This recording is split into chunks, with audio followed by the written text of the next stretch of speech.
One of the great things about being an organist is that you get to travel to all these famous halls and buildings, and you get locked in them and get to work with these wonderful instruments. I think it's the best part of being an organist, being very peripatetic, and finding a new instrument in every city that you play.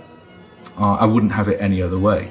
I think it's a great skill that we have to use our ears in order to foster a relationship with the organ. Yes, you can find frustrations with an instrument, but like any relationship, even with a person, it takes time to foster trust and respect. Actually come to that. You'll be amazed how many organs actually have a personality. Don't forget, they have wind coming through them, breath, they are alive. They are built upon families of stops, flutes, trumpets, winds, which is why I suppose it often gets called the king of instruments, or it's similar to an orchestra. I'm a little bit hesitant about phrases like that because the organ can't quite do, obviously, what orchestral players can do with, breathing their body through a wind instrument, or the way they use the violinist to breathe with their bows and the pressure points that they use. However, you can control the speech of an organ on a mechanical action. So what I mean by that is then when you depress the key very, very slowly, you can actually control the speed of the pipe where the air comes through. With an electric action organ, you cannot do this. It just plays no matter how quickly or slowly you depress the key.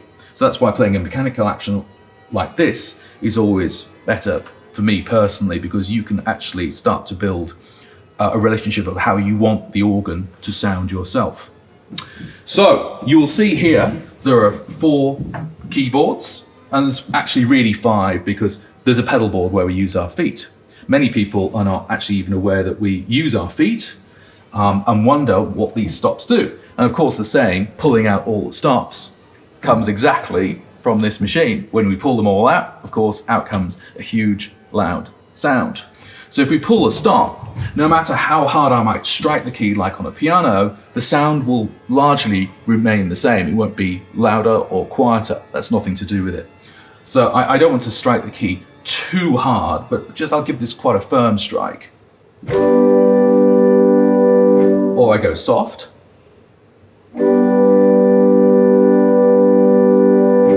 And also, I think probably if I go into the positive, you'll be able to hear this better about the speech of the pipe to which I was referring. And if you listen very carefully as I depress very slowly,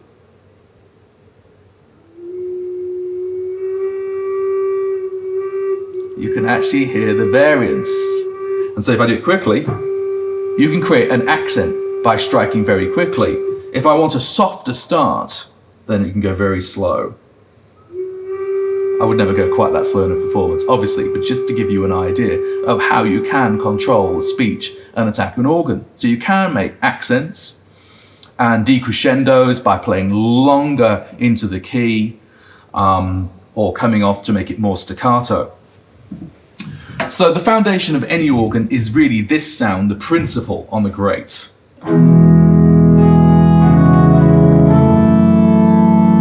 You'll see there's an 8-foot symbol, and that means you press middle C, and that's the pitch it will play at. If I draw the octave, which has a 4 symbol, and play the same note, it sounds an octave higher. If I pull the 2-foot, same pitch, it sounds an octave higher again. So the little numbers, the 8, the 4 and 2, all refer to the pitch of the pipe. You put those together, and you have a chorus very similar to the sound that you might find in a hymn at church or in the cathedral. You start adding mixture works, bright stops, and you start being able to hear things like Bach.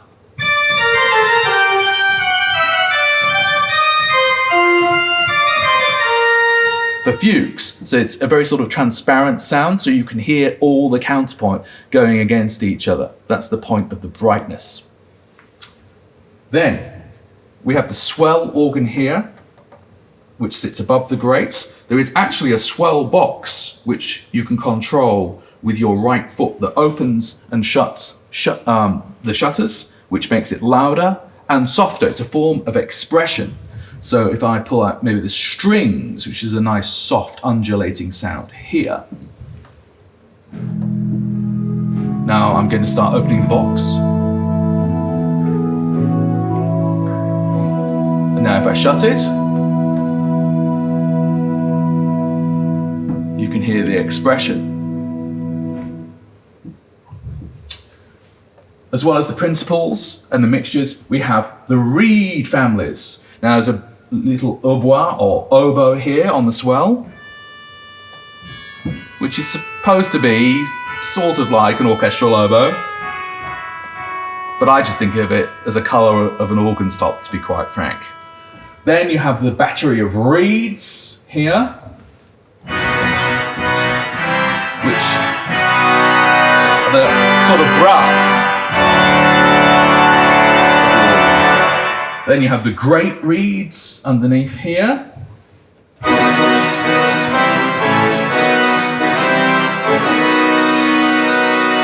And then, of course, on the top manual, you have the enchimade, and you might be able to see the pipes as they point out horizontally here. Very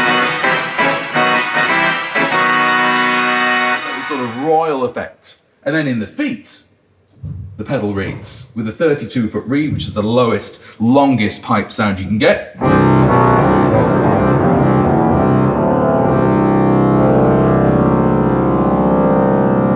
And if you so wish, you can couple all these manuals and the pedals together through the use of these couplers. So you can put the sound of the swell here onto the great by coupling 3-to-1, 3-to-2, the top manual, of course, here to 2, the trumpets, and then you can put all those sounds as well into the feet, so you get this sound.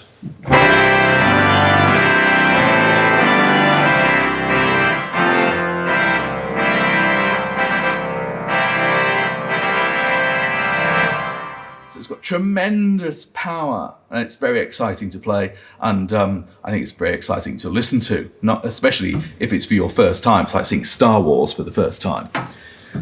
The organ is really capable of a really singing style. It can be allowed to breathe. I think it was Stokowski who said it was the monster which never breathes. Hopefully a good organist will allow you to breathe. I'll just couple some nice sounds together. A bit of weight. And let's see what this sounds like.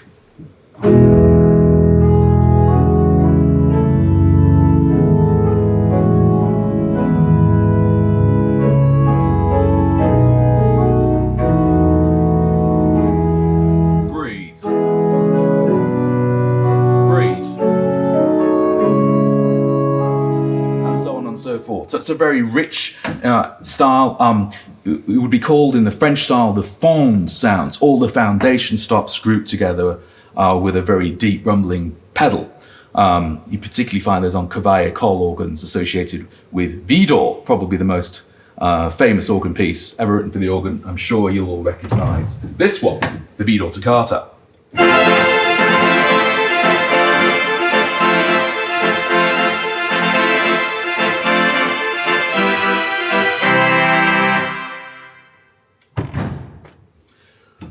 So really, you've got an awful lot of control, and it's sort of like being a chef.